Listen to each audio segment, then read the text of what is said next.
नमस्कार। आज हम बात करेंगे उत्तर प्रदेश की छाता विधानसभा सीट की। लेकिन ये कोई न्यूज़ रिपोर्ट नहीं है। इसे एक केस स्टडी की तरह देखिए, डेटा पर आधारित शासन की रणनीति का एक ब्लूप्रिंट।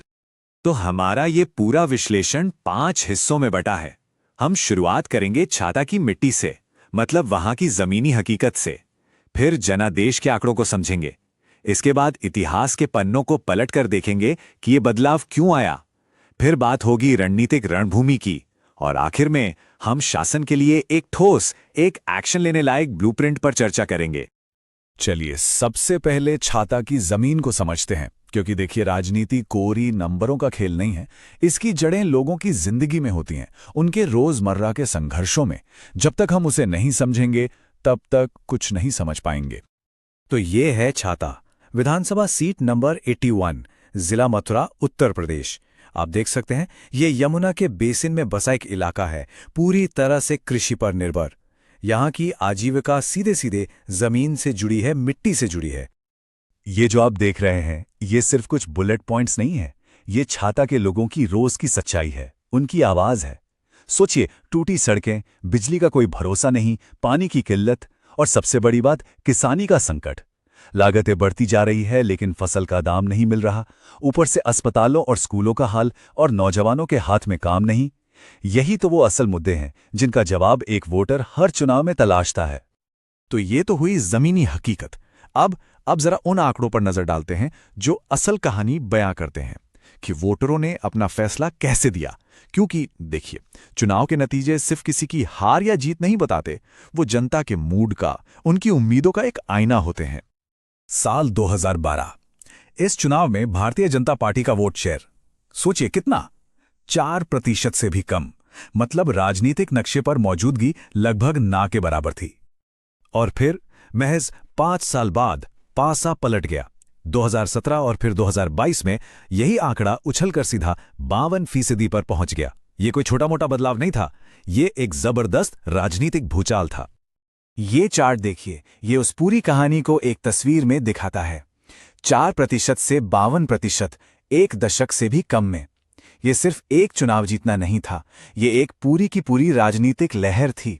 तो सवाल ये उठता है कि आखिर ये लहर आई कहां से, और इसने पुराने सारे समीकरणों को कैसे उखाड़ फेंका। पर रुकिए, कहानी में एक और पेंच है। ये डोनट चार्ट देखिए। 2022 में बीजेपी को मिले 52% वोट, बिल्कुल सही। लेकिन बाकी के 48% वोट का क्या हुआ? वो आरएलडी, बीएसपी और दूसरे उम्मीदवारों में बुरी तरह से बंट गए। मतलब साफ है, विपक्ष का ये बिखराव जीतने वाली पार्टी के लिए एक बहुत बड़ा प्लस पॉइंट बन गया। तो अब हमारे पास दो चीजें हैं, लोगों की जमीनी परेशानियां और चुनावी आंकड़े। अब एक रणनीतिकार की तरह इन दोनों कड़ियों को जोड़ते हैं ताकि हम उस बड़ी तस्वीर को समझ सकें कि छाता की राजनीति में इतना बड़ा उलटफेर हुआ तो हुआ कैसे। देखिए, यहां असल में दो कहानियां एक साथ चल रही हैं। एक है जीतने वाले की कहानी, बीजेपी का कंसोलिडेशन, उन्होंने अलग अलग वोटर ग्रुप्स को सफलतापूर्वक एक साथ जोड़ा। और दूसरी है चैलेंजर्स की कहानी, विपक्ष का फ्रैगमेंटेशन, वो एक साथ आने के बजाय आपस में ही बटे रहे। नतीजा, वोट भी बट गए। इस टेबल में 2017 के नतीजों पर गौर कीजिए, ये बहुत दिलचस्प है। बीजेपी को लगभग 52% वोट मिले और वो जीत गई। लेकिन दूसरे नंबर पर कौन था? कोई बड़ी पार्टी नहीं, एक निर्दलीय उम्मीदवार। ये आंकड़ा साफ साफ दिखाता है कि विपक्ष कितना बिखरा हुआ था। और यहीं पर देखिए, एक नागरिक के तौर पर हमारी भूमिका महत्वपूर्ण हो जाती है। हमारा संविधान हर व्यक्ति को सम्मान और अपनी बात रखने की गरिमा देता है, और इसी के साथ एक जिम्मेदारी भी देता है कि हम सोच समझकर जानकारी के आधार पर अपनी राय बनाएं। जब ऐसा होता है तभी लोकतंत्र की जड़ें मजबूत होती हैं। ठीक है, तो ये तो हुआ जो हो चुका है उसका विश्लेषण। अब आगे देखते हैं। मान लीजिए समाजवादी पार्टी जैसी कोई पार्टी यहां एक गंभीर चुनौती पेश करना चाहती है, तो एक स्ट्रैटेजिस्ट के तौर पर उसे इस चुनावी मैदान को कैसे देखना होगा? वो अपना पहला कदम कहां रखेगी? किसी भी राजनीतिक रणनीति का सबसे पहला और जरूरी काम होता है वोटर सेगमेंटेशन। ये कोई भारी भरकम शब्द नहीं है। इसका मतलब बस इतना है कि आप सभी वोटरों को एक ही तराजू में नहीं तौलते। आप उन्हें उनकी ज़रूरतों, उनकी उम्मीदों और उनकी सामाजिक सच्चाई के हिसाब से अलग-अलग ग्रुप्स में समझते हैं, ताकि हर ग्रुप तक सही बात सही तरीके से पहुंचाई जा सके। तो छाता में हमें 4 मुख्य वोटर सेगमेंट्स दिखाई देते हैं। पहला, कोर बेस, यानी वो वोटर जो पार्टी की विचारधारा से परंपरागत तौर पर जुड़े हैं। दूसरा, शहरी और अपर कास्ट वोटर जो ज्यादातर सत्ता के साथ रहते हैं। तीसरा, मार्जिनलाइज्ड माइनॉरिटीज, यानी अल्पसंख्यक और दलित। लेकिन असली रणभूमि है चौथा segment, socio economic swing voter. ये अन्य पिछड़ी जातियों और गुज्जर समुदाय के लोग हैं। ये विकास के मुद्दों पर वोट करते हैं। जो पार्टी इनका भरोसा जीतेगी वही छाता का चुनाव जीतेगी। तो अगर समाजवादी पार्टी को यहां लड़ना है तो उसे अपनी ताकत और कमजोरी दोनों को ईमानदारी से देखना होगा। ताकत क्या है? स्टेट लेवल पर मजबूत लीडरशिप है, कैडर है और ओबीसी दलितों में एक पारंपरिक पकड़ है। लेकिन कमजोरी क्या है? और ये ज्यादा गंभीर है। छाता में लोकल लेवल पर संगठन बहुत कमजोर है। कोई बड़ा लोकप्रिय स्थानीय चेहरा नहीं है। और हां, पार्टी की पुरानी छवि से जुड़ी कुछ बातें भी हैं जो पीछा नहीं छोड़ती। तो इस पूरे विश्लेषण का निचोड़ क्या है? अब हम उस हिस्से पर आते हैं जो सबसे ज्यादा मायने रखता है, एक एक्शन प्लान, एक ब्लूप्रिंट। ये सिर्फ चुनाव लड़ने का प्लान नहीं है, ये शासन का एक बेहतर मॉडल पेश करने का एक 90 दिन का रोड मैप है। इस 90 दिन की रणनीति को 3 फेज में देखिए। फेज 1, पहले 30 दिन सिर्फ संगठन और सर्वे।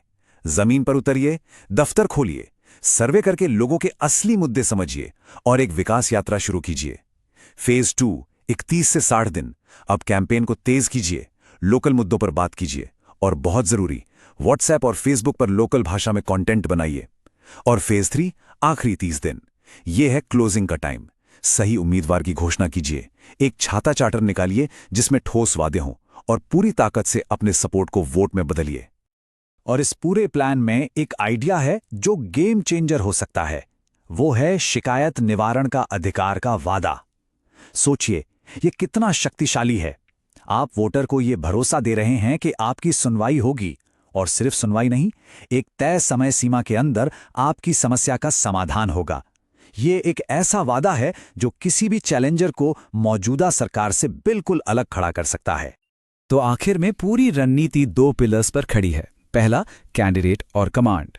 एक मजबूत साफ सुथरी छवि वाला लोकल चेहरा चुनिए जो जमीन से जुड़ा हो। और दूसरा, डिजिटल और मीडिया। एक हाइपर लोकल डिजिटल कैंपेन, मतलब व्हाट्सएप और फेसबुक पर लोकल बोली में बात करके गलत सूचनाओं का जवाब दीजिए और गवर्नेंस की असली कमियों को दिखाइए। लेकिन हां, यहां एक बात का ध्यान रखना बेहद जरूरी है। भारत का नया डेटा प्रोटेक्शन कानून हर नागरिक की प्राइवेसी और सहमति को सबसे ऊपर रखता है। एक अच्छा अभियान सिर्फ अपने संदेश से नहीं बल्कि अपने तरीकों से भी लोगों का भरोसा जीतता है। बिना सहमति के डेटा का इस्तेमाल भरोसे को तोड़ता है। तो अंत में सवाल ये नहीं है कि डेटा हमें रास्ता दिखा सकता है या नहीं, वो तो साफ है। डेटा एक नक्शा है, एक ब्लूप्रिंट है। असली सवाल ये है कि अगर डेटा हमें एक बेहतर गवर्नेंस सिस्टम बनाने का खाका दे सकता है तो उस सिस्टम को बनाने की इच्छा शक्ति, वो संकल्प कहां से आएगा? क्योंकि राजनीति का असली मकसद सिर्फ चुनाव जीतना नहीं, जन सेवा है। अगर आप एक जन केंद्रित नेता बनना चाहते हैं और अपने निर्वाचन क्षेत्र का उत्थान करना चाहते हैं तो blueprintstrategies.ai से mgr@blueprintstrategies.ai पर संपर्क करें या 0804204160 पर कॉल करें। राजनीति से परे एक उद्देश्य।